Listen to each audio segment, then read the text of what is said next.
Hey everyone, welcome back to another Latent Space Lightning Pod. This is Alessio, partner and CTO at Decibel.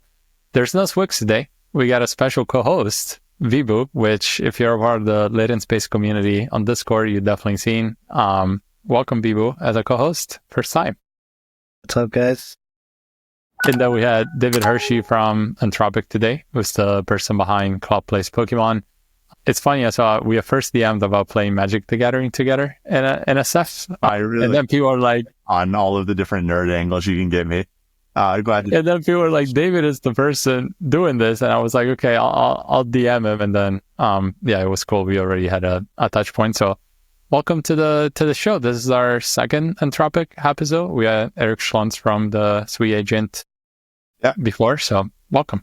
Thank you. Glad to be here. Excited to talk Pokemon. Yeah. So let's give a little background on this. So Sonnet 3.7 came out a couple weeks ago. I don't know. Time goes by so quickly. Monday. This week, I don't know, man. It feels like 2 weeks ago. And then you had this Claude Plays Pokemon thing that kind of went viral, where if people remember, there used to be this thing called Twitch Plays Pokemon, where people could go on Twitch and kind of type in the chat and then basically like figure out what the next section that the emulator would take us. What you've done instead is given it to Claude and basically have Claude figure out how to walk through it.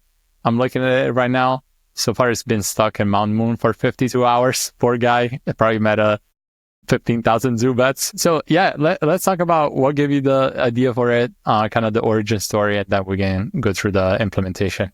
Totally. Yeah, so I actually started working on it in like June of last year for the first time. And for me, so I work with customers at Anthropic, and I just like really wanted to have some way for myself to be able to like experiment with agents like in a real way, some framework, some harness where I could actually just like go to town and try some different things and see what actually worked to get Claude to do like pretty long running tasks in general. And so I like had that in one hand, and then I was like, okay, what is the thing that will make me the most addicted to making this work? Like, how will I grind the hardest actually trying this? And Pokemon was like a pretty clear answer. Someone else at Anthropic had actually like tried once to hook it up, so I had a little bit of like the shell of what I needed to actually put it together and to like kick off what became an obsession a little bit for me in the coming months. So yeah, like I played with it in June and was like trying things out. This was like Sonnet 3.5 came out in June of last year, which is when I started kicked it around. It was very good, but it, like, you know, you could see like kind of signs of life, but like not much really happened. And then ever since then, as we release new models, it's sort of been like the way that I get to know one of our new models a little bit, right? So we released the new version of Sonnet 3.5 in October and like use this to like really kind of see like what's it better at. And it got better. Like you could see it start to like, it could get out of the house somewhat reliably, which was not always true. And it got a starter and it like even named it sometimes. Like it was like doing stuff. Not great, but like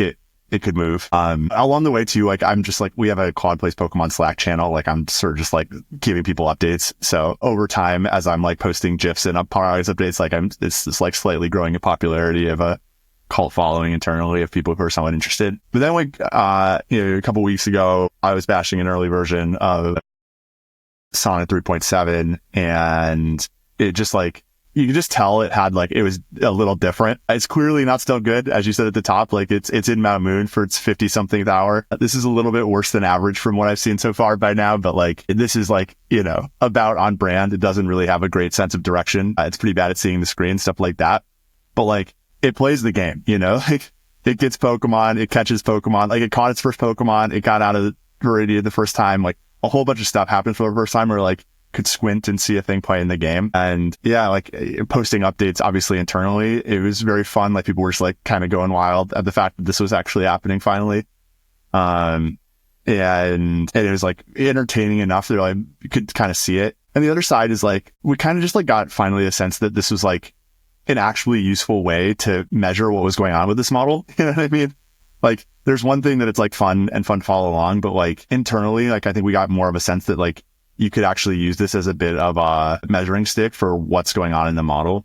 I've spent, you don't want to know how many hours I've spent staring at Claude Play Pokemon. I have to have seen and read like millions of words that Claude has generated in the course of playing Pokemon over the last 8 months. So like you can kind of get a feel for like what's actually going better or what's it getting better at and that kind of thing. And with this particular release, like I think the fact that it got this much better at this kind of reflects a lot of things that we wanted to be true about the model to begin with. And those sort of lined up were like, okay, maybe this is like an interesting way to actually tell people about what's going on here for a crowd that maybe doesn't like quite know as much about software engineering and all the other ways we've told people about agents in the past. Yeah. Were there any other games that you consider? To me, it seems like Pokemon is good because it's like, isometric, it's kind of like flat, so you get any scored, and it doesn't have too many hidden facts about objects, kind of like everything is described. Did you consider anything else, or was Pokemon just kind of like by far and away the first choice? I didn't, but it's mainly because like Pokemon was the first game I ever got as a kid, right? This is like purely coming out of my own nostalgia. But also like the Twitch Plays Pokemon, like I was also something that I cared a lot about a decade ago or whatever that was. Please tell me it's not a decade ago. I think it's actually a decade ago. I'm sorry. Yeah, painfully. And 11 years ago. Yeah. That's insane. February 2014. Yeah. That is nuts. Okay. Pokemon Red is 20 years ago. Oh my God. 25 at least. So yeah, for me, it was that, like, since then, there have been a lot of people in Anthropic who are like, oh, we could do this, we could do this, we could do this.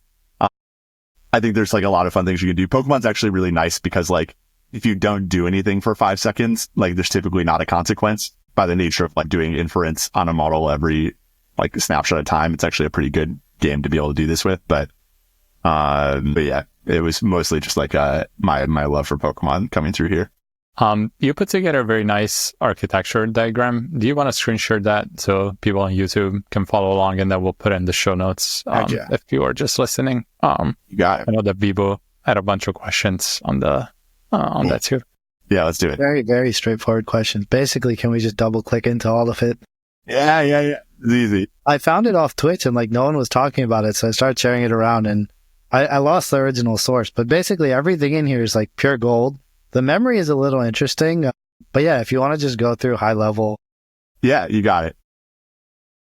Yeah, I wanted to like preface that I do not claim this is like the world's most incredible agent harness. In fact, like, I explicitly have like tried not to like hyper engineer this to be like the best chance that exists to beat Pokemon. I think it'd be like trivial to build a better computer program to beat Pokemon with Claude in the loop. This is like meant to be some combination of like, understand what Claude's good at and benchmark like and understand Claude alongside a simple agent harness. So what that boils down to is this is like a pretty straightforward tool using agent from my perspective is how I would frame it.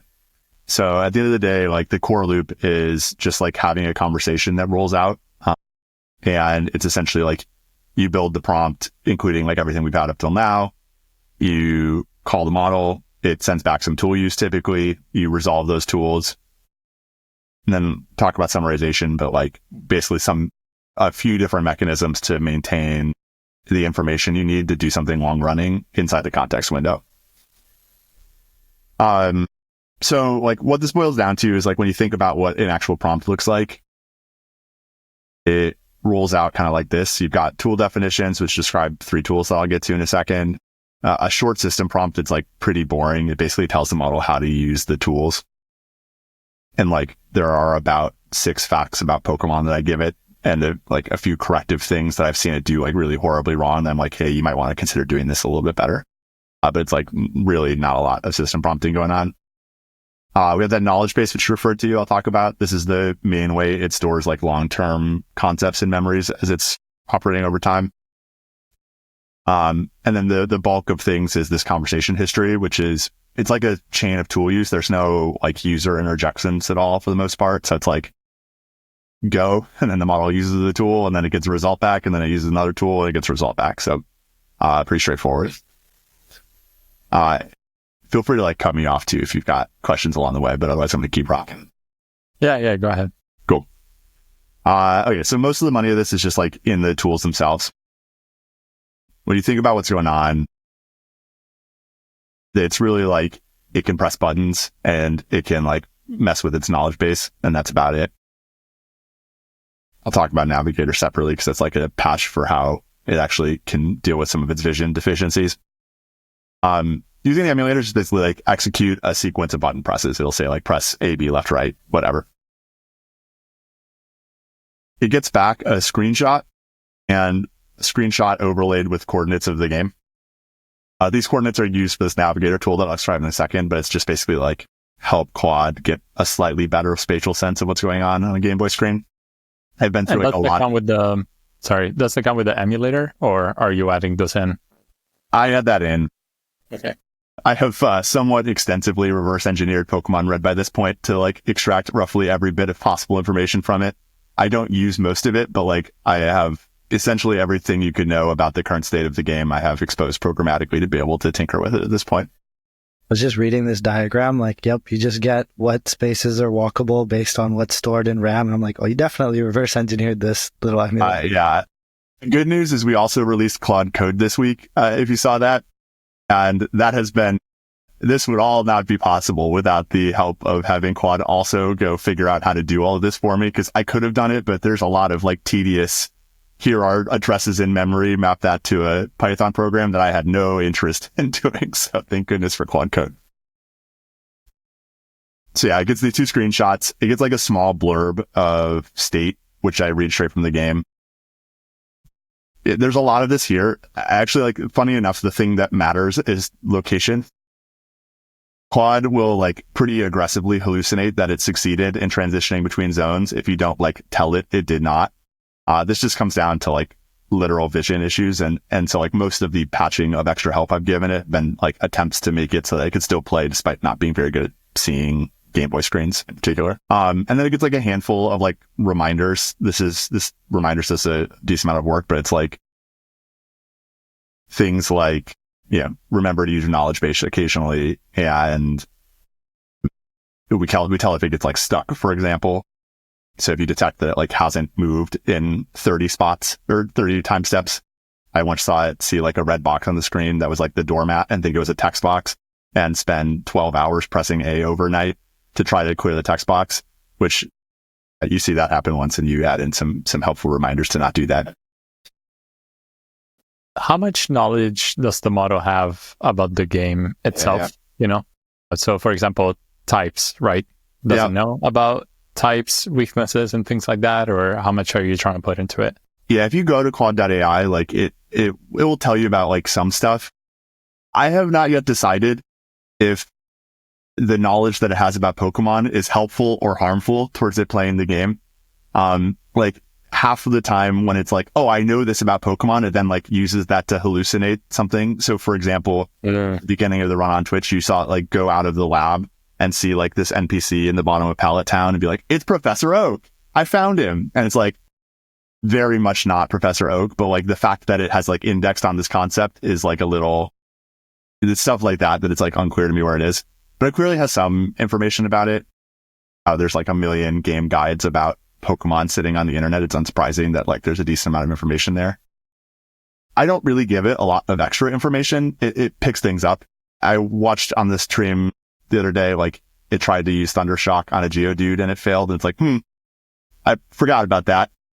That does not work. And so like clearly there's like, it knows some stuff. It's not perfect. It picks some stuff up as it goes through the run.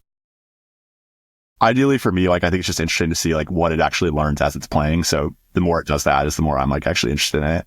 Yeah, one of our Discord members, not Junkie, had a good question about the sense of self. Yeah. Like sometimes it gets confused. Who is the actual playable character in the scene? Like how do you steer that? Yeah, I think like sometimes it gets confused. It can be applied to many things in quad playing Pokemon, in particular when it's trying to like look at the screen and understand what's going on. So I have like attempted to prompt it all sorts of ways. Like you are at this exact coordinate and you're in the middle of the screen and you're wearing a red hat and things like that. And like, that's all neat, but Claude doesn't particularly understand like the middle of a Game Boy screen and a whole bunch of concepts like that, which means like you can prompt all around everywhere, but like this kind of like spatial awareness and where something is with respect to something else is something that Claude's still just like not great at in its current incarnation. So one of the side effects is it sometimes loses track of who it is on the screen and thinks there's something else there. I'll keep tracking through this. So I hinted at this like other tool that I give it called Navigator. And this is just like the only other patch that I have for the vision issue. So Navigator, basically what it does is like Claude can say it wants to go to one of these coordinates that we provide in the screenshot. And then we like automatically press the buttons to get there. It has to be something on the screen. Like I'm not trying to let Claude just like navigate a whole map by asking too politely. But one thing you'll notice if you run it without this tool is if like Claude wants to get from one side of a wall to another side of the wall, it like happily just tries to walk through the wall repeatedly because it doesn't quite have the concept of like what's between it. And I've spent a lot of time like prompting around this, and it just like it's one of those things it's not very good at. So in order to make it somewhat fun to learn from Claude playing Pokemon at all, we use this Navigator tool, which like helps it actually get around a little bit better. So since we covered a bit about the different tools, the prompting and the strategies, I'm curious how many tokens all this is using. Like there's a part to conversation history and truncating parts of the messages in state. But like, at a high level, how many tokens is this using? And then can we kind of go into where those are coming from, what's being truncated? Yeah, you got it. When you like think about the prompts here, essentially like every step, something that looks like this gets sent. So like if we just go through what each of these looks like, everything in the system prompt is probably like 1,000 tokens, pretty small, like a handful of paragraphs. Knowledge base, I let get up to like 8,000 tokens, right? So I put some like arbitrary cap on it so it doesn't go to like Claude will put a whole bunch of BS in there if you just let it keep writing stuff. So like the cap helps constrain it to like try to think about what's actually important a little bit. And then the conversation history, I have like kind of finicky, but it basically rolls out 30 messages. That's actually like something you can tune. I've tuned it to be 30 messages about like the best performance I've gotten. And so what that means is it basically like use a tool, get a response back, use a tool, get a response back. It's allowed to do that 30 times. And then at that point, it triggers the summary, which takes that conversation history, summarizes it, makes it the first user message, and then we kind of roll back out again. So the bulk of the tokens end up being in the conversation history once it's its longest. In fact, like the bulk past that ends up being these screenshots, which are scaled up a decent amount to fit in. I do actually I allowed to see a number of the previous screenshots, but not all of them because you start it ends up being a ton of context if you let it see like even 30 turns worth of screenshots. So I trim out a few. But that's where the bulk of the actual tokens are. So in practice, this rollout ends up like at max ending up around 100,000 tokens, I think is where it is like the longest message you ever send to the API on one of these turns. And it will fluctuate in like summarization depending on state of knowledge base, probably between like 5,000 and 100,000 tokens. And is that like per action state of the game? And roughly, do you have like a high level ballpark estimate of how much and how long it costs to run this? Like, let's say people want to compete. Like how much would this be? I think you'd really want to think about running this as a side project in terms of the impact on your personal wallet and how much you care about Pokemon. It's not clear to me that without the blessing of Anthropic, I would have decided to take on this project for my own wallet's sake. Especially if you want to like experiment and like try 10 different things. I mean, it's costly. I don't know. Like I haven't spent a lot of time on the exact number. It's not that hard to estimate. If you I just told you a bunch of numbers, you can kind of back it out. But like, I think to like do a lot of experimentation, there's like at least thousands of dollars of tokens being consumed. So it is not a cheap rollout. Yeah. But yeah, in the scheme also of how some people use tokens, it's not terrible. How many turns are you keeping in memory before you summarize? It's 30 right now. Yeah. I've tried more and less. I think like one thing you see a lot when you talk to people building agents is there's like some effective context length that actually like has the model be the smartest.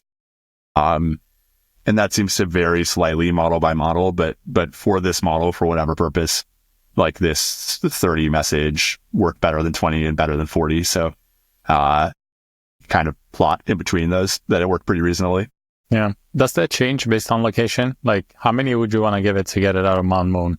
So say we gotta bring Claude home. We can't let him stay for another 57 hours. I actually am not sure it does. Like I've tried posting like letting you have a ton of screenshots, like 20 or 30 screenshots at a time, be able to see, and it's like not obvious that like that temporal concept is actually super relevant to it. And again, this is just like trust me, as someone who has spent like a lot of hours obsessing over this, you can try to prompt Claude a lot of different ways to understand how to navigate better. And anything short of telling it exactly what to do does not improve. It's like actual navigation. It's just like not a skill it's great at. It's like good enough to like random walk its way through some of the complex mazes. And in like good, easy areas, it's pretty good at bopping around. But yeah, I think I could tell you if there was like a way to prompt this slightly different that would navigate better. I would believe there is something, but it is not like it is not an easy lift. Yeah. Yeah, I just asked Claude AI right now, how do you get through Mount Moon in Pokemon Red? It does have a plan, but I don't know if it's the right plan. I have seen it come up with a lot of answers to that question, and most of them are right. This is part of the pain. When I talk about I'm not sure if its knowledge is better or worse, like you see it usually fixate, like, oh, I know the exit is on the eastern wall, and it just like spent 12 hours trying that. Yeah, it's like unclear to me that we're actually not just like harming it by having it think it knows the answer. Yeah. I think that's the interesting part, right? Like, you don't want it to just know the answer. Yeah. Like, the model clearly knows a lot about the game. There's like EV, IV maxing. Pokemon go very, very extreme. But like, if that's what you wanted, we could just hook it up to a knowledge base, like hook it up to a guide if you know how to beat Pokemon Red. But the interesting piece here is actually like, can it figure out what to do without just memorizing the path through? That's exactly right. Like, that's part of why, I don't know, part of what I've realized putting this out in the world is people will draw their line of where purity is anywhere on the spectrum. Like, is this cheating? Like, yeah, maybe, who knows? Like, frankly, like, I don't particularly care. The main insight that I have is like, when we put this out, like, you learn a lot about what the model's good and bad at by staring at it. And that's kind of what I like about it. So evaluating the model is kind of separate than your emulator and how it can use an emulator, right? Like, we can always improve those things. I'm curious, as you switched from 3.5 to 3.7 in sort of reasoning models, were there any degradations there? Like, did it kind of get worse at anything? And was the prompting somewhat consistent? Like, a lot of what we've seen with different reasoning models is like, you kind of prompt them differently, right? You tell them what to do, let them figure it out. But, any insights there? Yeah, it's a good question. One thing that's nice about 3.7 Sonnet is it's like this hybrid reasoning model. So like, it kind of can do the old thing and the new thing. And it's actually pretty good at just like being an out of the box model and having this like thinking mode where it can spend time reasoning. So I didn't like really run into any like serious degradations. The one thing I'll say is like, literally every model that has come out with Pokemon, like the main change that I have made to this agent is deleting prompt stuff. Like, there's a whole bunch of like band-aidy prompt stuff I've added in the past. It's like trying to like steer it away from doing a lot of the things that it got horribly stuck doing in the past. And as the models get better, I found that just like making sure it's as simple as possible and giving them as much sort of like free reign to try to solve a problem as possible is useful. And like, the way I think about this is I'm like less confident over time that I understand exactly how a model is intelligent, right? Like, it's capable of all of these like ridiculous things. It does PhD level stuff in some ways and like is unable to see a screen as well as a 4-year-old in other ways. But like, my confidence in like exactly what I need to tell it to do to be smart at playing Pokemon is actually like really small right now. If I tell it this is the way you need to solve this problem, that might not actually be the best way for 3.7 Sonnet to solve this problem. It's like just different than I am in terms of how it thinks about these things. I found that just like kind of like pulling some of the unnecessary instructions where I tried to like use my intuitions about what would make the model better out of the prompt over time is the thing that's just like sort of consistently, as models got smarter, gotten more juice out of this. I was watching the stream yesterday or the day before, and it was a very tense battle. I think they were like down to like 2 HP each, and like the opposing Pokemon like missed a scratch or something and it didn't die. And like, you could tell, like, I was like, wow. It was like very dramatic, and I was talking about the game. Is there any thought being put into like trying to have it more, like, do you prompt it to be more rational, to let it know that it's not a real life, that it's a game? It's like, it feels like it gets very distressed when the Pokemons are actually gonna die. It's funny. it knows it's Pokemon. It's like you're playing Pokemon Red. Like it does know that and it has a sense of that, but it clearly has some attachment. I'll tell you a fun story. We tell it to nickname its Pokemon now. It will occasionally do without it, but it's like more fun if it nicknames its Pokemon. So that's like in the prompt is like, it's fun if you nickname Pokemon, you should consider it. And one thing we found when we started doing that is it got more protective of the Pokemon it nicknamed. Like it's pretty obvious, like when it catches a Pokemon, now that it has a nickname, it will like go heal it right away if it's hurt. And that did not ever happen before, which is pretty like, so there's some cute little things, cute quirks about Claude who really wants to protect its, precious nicknamed Pokemon, which is great. So I will say it's kind of normal. Like when I was 5 playing Pokemon Red and, I had 2 HP and it missed a scratch, that meant everything. That was existential. I agree completely. How about skill transitioning? So one question that I had, so you're playing Pokemon Red, right? So you want to play Silver or Gold next. Have you thought about how models can kind of learn from these games and like store these learnings and then use them again in the future? I'm sure it's not part of the project today, but curious your thoughts. I've thought about it only a little bit, which is like, I think there's some like interesting, when you actually like read one of the knowledge bases that it has gained, like on some of the longer rollouts when they're good, like there's actually some like pretty decent tidbits about how it should act and try and do things and like some of the ways it's succeeded in. And actually like one of the things that's most unique about 3.7 Sonnet that I've seen is like, it will have like meta commentary on what it's good at and bad at in its knowledge base. Like I misperceived this thing. And so like I need to be careful doing that again. You'll occasionally see show up there, which is pretty cool. So like I could imagine there being some way to like translate that knowledge base from one game to another. I think my knowledge base is frankly like kind of kludgy of an implementation right now. Like it's like more or less a Python dictionary that's appended to the prompt. And I think like you could find better ways if like your goal is to transfer across games and things like that to manage a knowledge base that Claude can actually like use more or well in different scenarios. But there's definitely pieces there that like, I think it would be off on a better foot on the next Pokemon game if it had that, or even if like I were to restart the stream, it would like have some tidbits that it would probably like, speed up if it like had access to things that I learned in the past. That it's interesting. Yeah. I always think of that in card games, like you have the idea of like tempo in a card game, and it's like, it's the same magic as it is in, Star Wars, Flesh and Blood, all these different things. I feel like with games is similar, where like learnings you get from Pokemon, you can bring over to similar kind of like open world games in a way. I think it's also like particularly interesting for some of the things that are like how Claude learns how to play a game in general, where it's like pressing too many buttons at once is a bad idea. Like I lost track of what's going on, that kind of thing.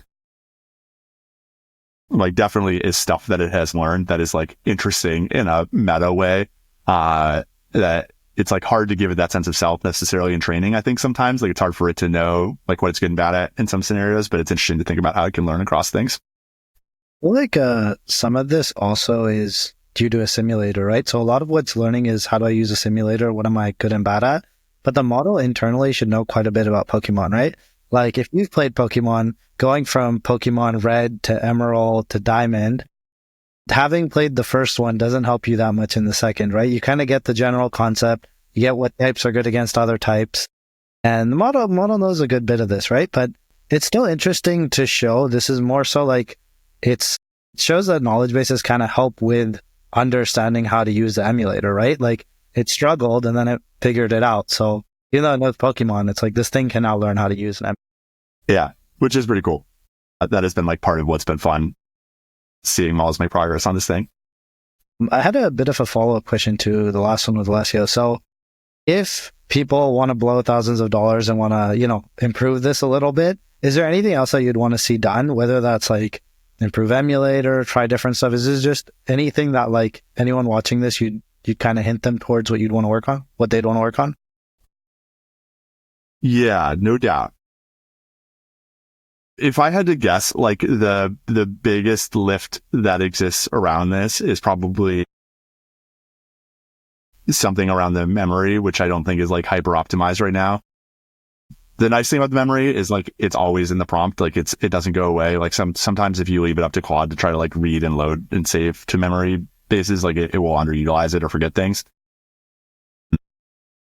but I think there's probably something there. I will say, all of the many, many hours I've spent tweaking around the edges of this thing, nothing quite does it like a new model though. Like fundamentally, I think the limitations right now are like some smarts things. Like I've seen, and I mean this in the kindest way, but I've seen a lot of people in Twitch tell me about ways that they could fix the navigation capabilities with a better prompt. People would be welcome to try, but I would guess that would be like a somewhat fruitless avenue. I think it's just not very good at understanding. The first time, I'll give you a very quick anecdote, which I think is like my favorite for like why this is particularly hard. I have this clip of Claude leaving Oak's lab and being like, great, I left Oak's lab. Now I need to go up to the north end to go to Route 1. And it just like hits up on the D-pad and goes straight back into the lab. And it's like, shoot, I'm back in the lab. I need to leave. And it hits down. It's like, great, I'm out of the lab. Now I can go up to Route 1. And it's straight up. And it just like goes up and down 12 times. And it's like, you're not fixing that with a prompt. It just literally doesn't get it. It doesn't understand. And so it's pretty hard to make like little around the edges changes that like make a huge, huge difference. Yeah. I mean, I've always been fascinated by the fact that Twitch Plays Pokemon actually beat the game. Yeah. You just look at it and you're like, this cannot possibly work, because you have people trying to sabotage it too in the chat. Not everybody's trying to solve it. So I just looked that up. It took 16 days and 7 hours for Twitch Plays Pokemon to be read. How close do you think we are to a model that can beat it in less than 16 days? And do you think it needs like some core, like model really big jumps, or like do you think it's like we're close? I think there is model stuff, at least from Claude. Like I'm confident there's model stuff that needs to happen for it to be like really capable. I have like 4 spots in the game stuck in my head. It's like, I think there's literally no hope it's going to get through that. So I think there's like a gap that's mostly around like its ability to like see and navigate and remember visually like what's going on, that I just don't think is like we've figured out yet. So to me, that's like a pretty big gap. I do expect like, I think it's going to keep getting better. Like I have no reason to believe that this is not just like a fundamental like ability to scale, learn, and understand problems thing that I think is getting better as we train models to be more capable at sort of these like long horizon tasks. Like I actually do think this is like a pretty reasonable proxy of that. And I think it will continue to get better for a little while. I don't know if there are like affordances around images and videos and stuff like that we need to figure out to make it work. It's like unclear to me if that's true or not. But yeah, I think we have a little ways before we can beat the game in 16 days. I do not have a lot of faith that the current stream is gonna be standing in Victory Road in 13 days. What's been your favorite moment from like building this to thinking of the idea to just seeing it play? Any like major highlight? I think like the hypest I have been is when it beat Brock the first time, where it was just like, I've been doing this for 8 months, and then like a few weeks ago, like I kick off a run, wake up the next morning, and it's like, oh my God. And it was the other good thing about it is like I woke up at 8 a.m. and I checked I have it send me updates to Slack. This is like ridiculous things, but it's like literally like about to start the Brock battle. Like I open up my phone, it's like, oh, this is like happening right now, and it was like a pretty hype way to start a day. I think that was my highlight. I have a lot of like other cute things, like some of the cute nicknames it's done over time and things like that are endearing, but that was like the peak hype for me. It was like, we beat a gym leader, like we've got a badge, like Claude's doing it, A bit of a follow-up. So I noticed that you mentioned it eventually started beating multiple gym leaders. Were these all the same run? Was it different runs? Was it? Yeah, I have like the run that you saw that's like on the graph we put out alongside like in our research blog is like a single run that I have watched like get through at least Surge's gym, and then it got a little past that. And the reason that that's where we stopped reporting is because that's like the physical amount of time that occurred between when I started it and when we launched the model. So that's like, that was a very hyper up to date graph on the best run we had. So awesome. I know we're running out of time. My last question is, are we going to work on Magic, on Claude Plays Magic next? Or maybe we can do like the Magic Arena intro challenge. Yeah. Funny story. There was a project I did right before I joined Anthropic that was like training an open source model to like slightly be better at picking draft or cards in a draft. Like I was training it on like the 17 lands data that exists to like learn how to pick cards out of packs a little bit better. And I did talk about that in my interview to get hired at Anthropic. So I've put time into this. I am ready for that project too. That I have that code sitting around as well somewhere. Nice. I'm really getting into all my nerd ML slash gaming hobbies here. Yeah, no, I'm ready. I don't know if you're planning on open sourcing any of the Pokemon stuff, but if you want to work in open source on the Magic stuff, I'll be happy to collaborate. Awesome. We've talked about it. I don't know yet what the plan is. There's like a certain amount of like, this is not my day job that I have to figure out how I want to deal with that. We'll see. Yeah. Awesome, David. Any parting thoughts? Anything people have missed? No, I think like the one thing I do like to drive home when I've been talking about this is like, I really do think like this is just demonstrating like a thing that is going to make agents better with this model, like this is a very fun way to see it. But like, I think the thing is that it like has some ability to like course correct, update and figure things out a little bit better than models have in the past. And even if there's like stuff it's dumb at, like it tends to have an ability to like power through it in a new way. And so I think what's exciting to me is just like, I think there will be some real world stuff that comes out of this model once people play with it. And I'm pretty excited to see like how people take the skills we put on display a little bit here or lack thereof in some cases and figure out how to turn them into actual agents that do stuff. I have a quick last question on that, actually. Is there any guidance or any way that you like quantitatively measure the evals of this system? Like a lot of it is vibes, a lot of it is how far it gets, where it gets stuck. But like, are there any lessons or any specifics about how you measure how it actually does? So I've done a lot of like little small tests of like put it in this scenario and see what it does. But I like, frankly, the best test I have is just like run it 10 times on this configuration and like see how quickly it progresses through milestones of the game. I mean, it's the best thing about games, right? Like it's why the games are such a useful thing. There's literal like benchmarks of gym badges that are moments of progress in a game, which are like ways to evaluate what happens. And so I think like how quickly it's able to make progress is actually a pretty reasonable like eval, if a slightly expensive one to calculate. It's an integration test, not a unit test. Awesome, David. Thank you for joining. Thank you, Vibhu, for filling in on the host side too. Yeah, my pleasure. Thanks for having me, guys. I appreciate it. Awesome. Good to see you.